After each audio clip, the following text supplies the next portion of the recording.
Wobbly wheels. You're just jealous, James. Puffy pistons. You shouldn't have collected, Mr. Conductor. I should have. James is right, little Thomas. Collecting, Mr. Conductor, is an important job for important engines. And we are big engines. You are small. So we should have picked him up. Bossy sprockets. Stop squabbling, all of you.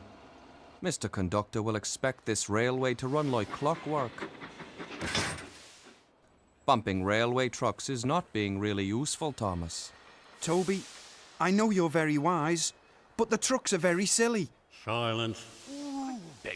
You can't say that, Percy. You can't say the word silence. Only Sir Topper Bat's allowed to say that.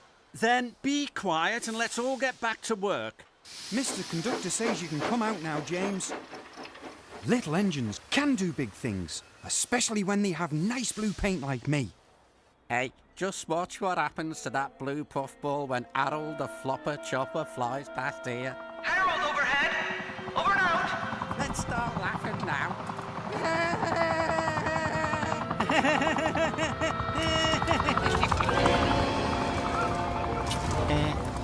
Hello? Did you mean to look like that? No? Neither did I. Achoo! Achoo! Where were you? My wife said we couldn't miss our little holiday.